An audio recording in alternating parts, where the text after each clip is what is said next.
Okey,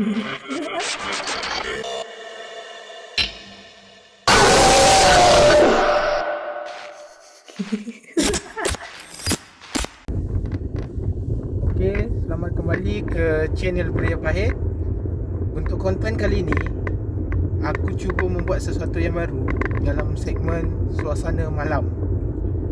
Dalam segmen ni, aku cuba menceritakan kisah-kisah urban, time belajar, dan aku akan ceritakan sendiri pengalaman aku ataupun kawan-kawan aku. So ini aku bersama kawan aku akan menceritakan pengalaman sendiri beserta dengan kisah-kisah urban legend yang telah diceritakan di Malaysia. So, mari kita dengarkan. Kisah urban legend yang akan aku ceritakan ni bertajuk Katil 1 dah tidur, Katil 2 dah tidur, Katil 3 dah tidur. Semestinya ada antara korang pernah dengar cerita ni, ataupun mungkin ada yang belum dengar cerita ni. So mari kita dengarkan. Aku akan menceritakan kisah urban ini yang di mana aku ambil daripada sebuah artikel dekat internet. Jadi aku akan ceritakan semula kisah ini mengikut cara Pria Pahit. Kisah ini bermula sewaktu aku belajar di sebuah sekolah di mana aku dimasukkan ke dalam asrama tetap, dan pengalaman ini berlaku sewaktu aku mula-mula mendaftarkan diri ke sekolah. Apa yang berlaku pada malam itu merupakan pengalaman yang pertama dalam hidup aku. Pada malam tu, dalam bilik tu hanya ada 4 orang sahaja. Aku bertemankan dengan kawan aku seorang ni. Di sebelah aku ni bernama Julia.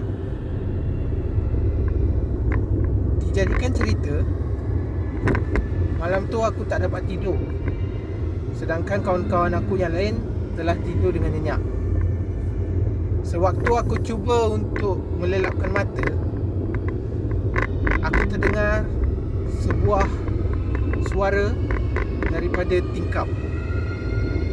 Suara seperti ketukan daripada tingkap, makin lama makin kuat. Dan selepas itu aku cuba mengendahkan bunyi tu. Apabila bunyi di tingkap itu telah berhenti, aku terdengar sebuah suara dari bahagian atas, dan dia menyebut seperti, Katil 1 dah tidur, Katil 2 dah tidur, Katil 3 dah tidur. Hai, Katil 4 tak tidur lagi. Dan pada masa itu aku sedar yang katil 4 itu adalah katil aku. Bila aku cuba memanggil kawan aku di sebelah aku yang bernama Julia, aku cuba panggil dia, Ju, Ju. Tapi Julia tiada respon masa tu. Mungkin terlampau nyenyak tidurnya. Dan pada masa yang sama, suara itu menyahut panggilan aku. Julia dah tidur. Dan selepas itu aku tidak dapat mengawal diri aku, dan aku pun menjerit sekuat hati aku, sehinggakan semua kawan-kawan aku terjaga dari situ. Untuk kisah ini, pasti ada di antara korang pernah dengar. Dan kisah ini juga pernah berlaku di kalangan pelajar, sama ada pelajar sekolah maupun pelajar universiti. Okey, selepas ni aku akan menceritakan tentang pengalaman kawan aku sendiri, di mana pengalaman ini telah berlaku pada zaman belajar dia. So biarlah dia sendiri yang menceritakan. Mari kita dengarkan. Ya, Assalamualaikum. Hari ni aku akan ceritakan aku akan berkongsi lah sebuah cerita ataupun pengalaman yang aku sendiri lalui berkenaan dengan cerita yang agak seram, mistik atau apa-apa yang korang rasa menakutkan lah. Cerita ni aku sendiri yang terkena pada diri aku sendiri lah. Terkena pada diri aku sendiri waktu aku belajar di sebuah IPT di Melaka. Kisah ni bermula masa tu aku dan kawan-kawan aku menetap di sebuah rumah sewa. Rumah sewa kita orang ni boleh dikatakan besar juga, dengan konsepkan rumah batu, rumah lama. Rumah ni sebelum ni didiami oleh sebuah keluarga, tapi diorang dah pindah duduk. Tak tahu lah diorang pindah duduk mana, itu bukan masalah kita orang. Tapi kita orang sewa dekat situ selama 9 orang. Nak dijadikan cerita, malam tu kita orang 9 orang pergi ke Bandar Melaka untuk main rollerblade. Masa tu zaman-zaman viral rollerblade lah. Waktu dah habis main tu, kita orang balik lah macam biasa. Waktu tu dalam pukul 3 pagi, kalau tak salah aku, pukul 3 pagi. So daripada Bandar Melaka nak ke tempat rumah sewa kita orang tu akan lalui hutan simpan. Hutan simpan ni memang ada laluan lain, kita akan melalui situ juga. Waktu di hutan simpan tu lah, kereta yang dipandu oleh kawan aku ni di high beam oleh beberapa kereta yang melawan arus. Kita orang macam fikir mungkin kita orang kereta tu ada masalah ataupun depan ada roadblock. So kita orang buat tak tahu je lah. Biasalah lelaki bila macam tu berseluruh hoha-hoha. Kalau seronok sangat kan orang kata akan menangis. Tapi kita tak tahu apa yang jadi masa tu. So bila yang dah high beam tu, kita orang buat tak tahu je. Sampai di rumah sewa macam biasa, tak ada apa-apa. Kawan-kawan aku yang penat semua kembali tidur. Tapi aku malam tu, walaupun aku rasa aku penat, tapi aku tak tidur. Temani dengan seorang kawan aku. Aku bilangkan dia Hafiz lah. Kita orang main game. So aku dengan Hafiz je tinggal. Aku boleh dikatakan tidur dekat bilik tengah. Ini bilik belakang. Tapi masa tu kita tak boleh tidur, aku duduk kat bilik Hafiz, bilik belakang. Dan kita orang main game sampai satu masa nak dekat subuh.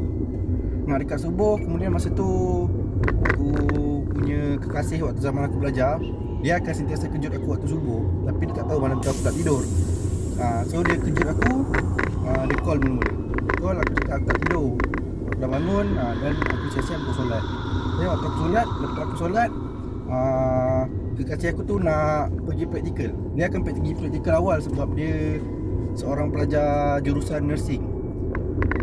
So waktu tu kita orang video call.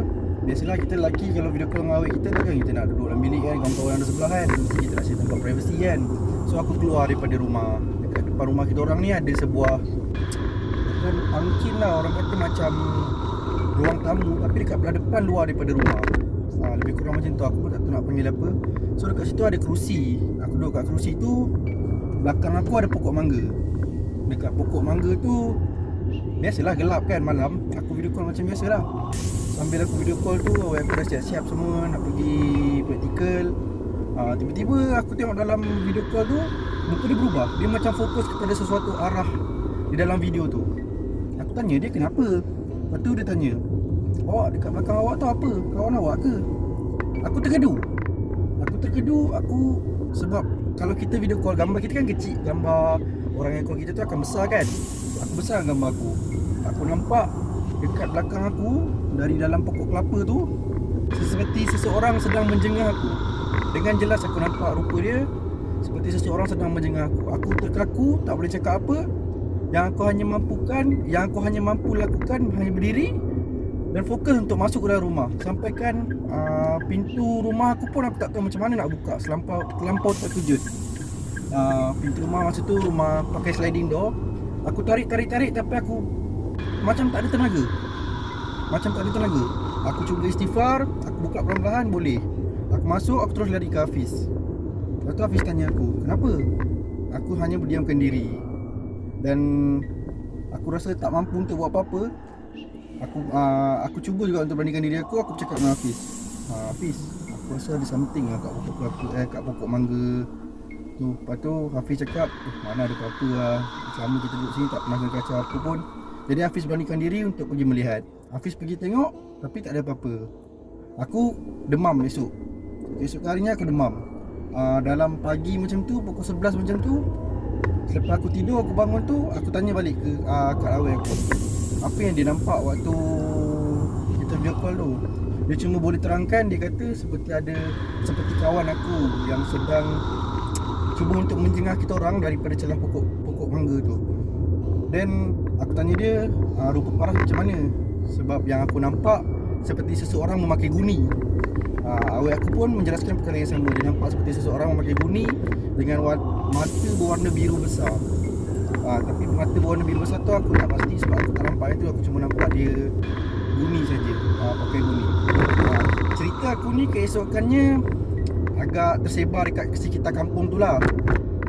Sebab kawan aku ni budak kelas kita orang juga. Dia pun jiran kita orang. Dia cerita dekat mak dia apa yang aku kena sebab Hafiz ni dah bagi tahu. Dan mak dia ada bagi tahu waktu malam kita orang balik daripada main rollerblade tu, dia nampak macam ada something atas kereta yang kawan aku drive ni. Dia kata, korang semalam daripada mana? Waktu korang balik tu macam nampak ada something atas kereta kita orang. Sebab macam yakin tu bukan plastik sampah. Dan aku rasa benda tu yang menghantui aku pada malam itu. Itu merupakan pengalaman sebenar dia sewaktu dia belajar di sebuah IPT di Melaka lah.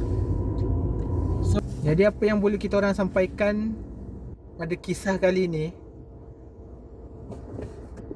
kita tidak boleh terlampau sukaria sewaktu kita ke mana-mana, dan kita juga tidak boleh terlampau menunjukkan kita takut. Sebab bila kita takut, benda tu lagi suka dekat kita dan dia lagi suka untuk mengganggu kita. Apabila kita berhadapan dengan situasi macam ni, yang aku boleh nasihatkan, cuba tenangkan diri. Dan kalau tak boleh juga, cuba berdiam dan cuba berzikir ke apa ke kan. Aku pun dalam hal-hal macam ni taklah pandai sangat, dan aku tak adalah berani sangat. Tapi itulah pengalaman kita orang, aku dan kawan aku. Okay, jadi kisah suasana malam di Puraya Pahit akan tamat di sini. So, kalau korang suka video ni dan suka kisah-kisah seram, subscribe video ni dan kita orang akan buat lagi konten seperti ni. Okay, bye bye.